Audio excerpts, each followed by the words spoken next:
Les commençants sont sujets à toutes sortes de tentations venant des sources que nous avons indiquées. Mais il en est cependant quelques-unes qui semblent plus particulièrement les concerner. Ce sont, par exemple, les illusions venant principalement des consolations et des sécheresses, l'inconstance aussi bien sûr, l'empressement et enfin quelquefois le scrupule.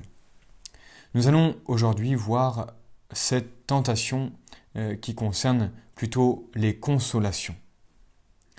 Généralement, le bon Dieu accorde des consolations sensibles aux débutants afin de les attirer à son service. Puis, il les en prive petit à petit pour un temps afin d'éprouver et d'affermir leur vertu. Or, il en est qui se croient arriver déjà à un certain degré de sainteté, quand ils ont beaucoup de consolations qui les rassurent finalement. Et si elles viennent à disparaître et font place aux sécheresses ou aridités, eh bien ils se croient perdus.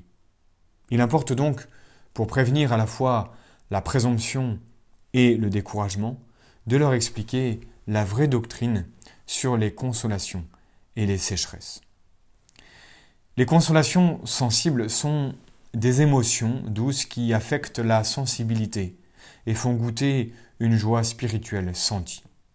Elles se distinguent des consolations spirituelles accordées généralement aux âmes en progrès, consolations d'un ordre bien supérieur, qui agissent sur l'intelligence en l'éclairant et sur la volonté en l'attirant à la prière et à la vertu.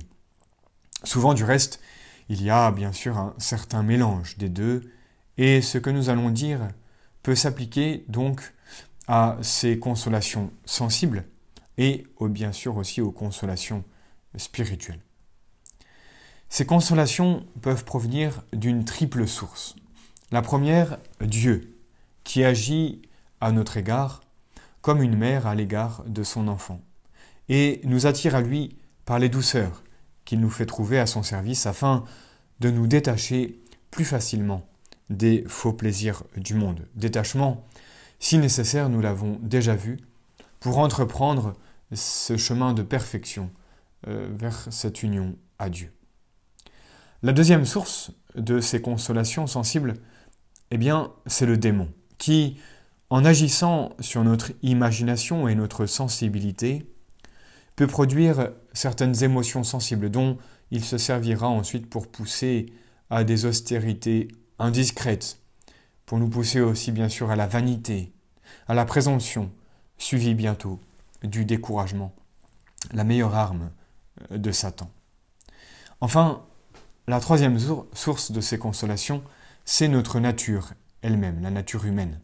Il y a des tempéraments imaginatifs, émotifs, optimistes, qui, lorsqu'ils s'adonnent à la piété, y trouvent naturellement un aliment à leur sensibilité, ce qui en soi n'est pas mauvais, mais qui peut être trompeur. Ces consolations spirituelles ont bien sûr leur utilité. Elles facilitent la connaissance de Dieu, tout d'abord. L'imagination, aidée de la grâce, aime à se représenter les amabilités divines. Ces consolations de Dieu qu'elle reçoit, eh bien, elle essaye de se rendre compte, de bien percevoir qu'elles viennent de Dieu. Alors on se plaît à prier, à méditer longuement, et l'âme comprend mieux la bonté de Dieu. Ces consolations contribuent aussi à fortifier la volonté.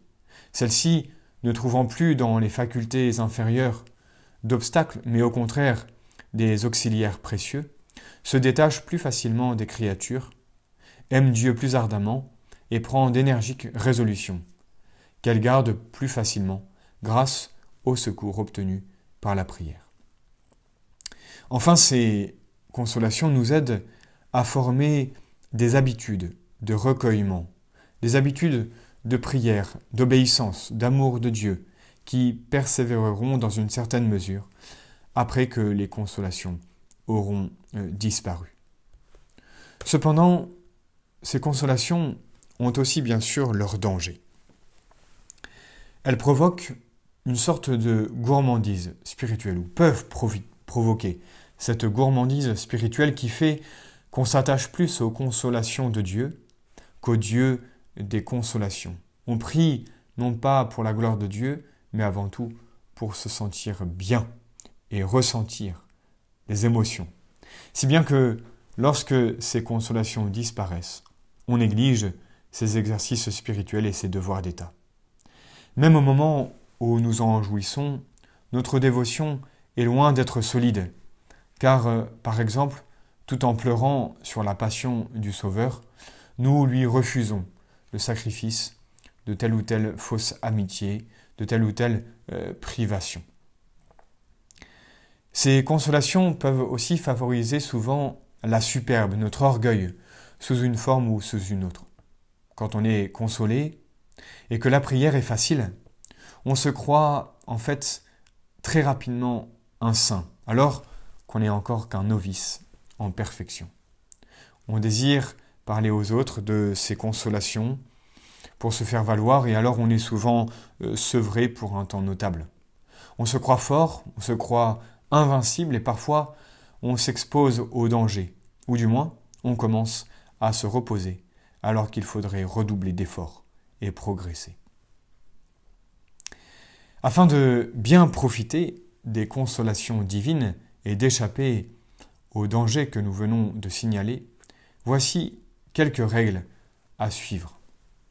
On peut sans doute désirer ces consolations d'une façon conditionnelle, avec l'intention de s'en servir pour aimer davantage le Seigneur et accomplir sa sainte volonté. C'est d'ailleurs ce que l'Église nous fait demander dans la collecte du jour de la Pentecôte, la grâce de la consolation spirituelle. C'est en effet un don de Dieu qui a pour but de nous aider dans l'œuvre de notre progression. Il faut donc l'estimer beaucoup et on peut demander ces consolations spirituelles pourvu qu'on se soumette à la volonté du Seigneur. Quand ces consolations nous sont données, recevons-les avec reconnaissance, action de grâce et humilité, nous en reconnaissant indignes et en attribuant tout le mérite au bon Dieu. S'il lui plaît de nous traiter en enfants gâtés, qu'il en soit béni. Mais avouons que nous sommes encore bien imparfaits, puisque nous avons besoin du lait des enfants. Et surtout, ne nous en vantons pas, ce serait le meilleur moyen de les perdre. Les ayant reçus humblement, eh bien, employons-les soigneusement, selon l'intention de Jésus qui nous les donne. Il nous les accorde, dit saint François de Sales, pour nous rendre doux envers notre prochain et amoureux envers le bon Dieu. La mère donne la dragée à l'enfant afin qu'il l'embrasse. Embrassons donc ce Sauveur qui nous donne tant de douceur. L'embrasser, c'est donc lui obéir, garder ses commandements, faire ses volontés, suivre ses désirs, même les plus mystérieux.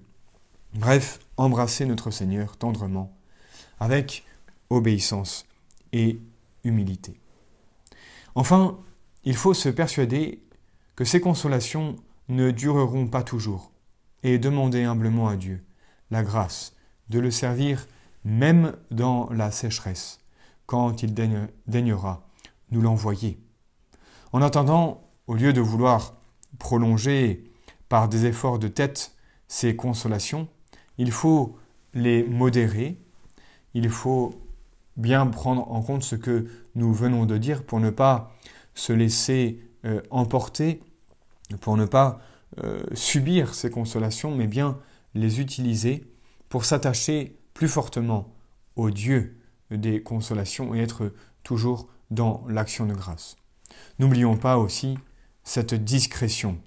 Dieu nous fait un cadeau bien personnel. Gardons-le pour lui, c'est ce secret entre Dieu et moi, que sont ces consolations, afin de mieux les utiliser et aussi pour ne pas décourager notre prochain qui peut-être se trouve dans une période de sécheresse.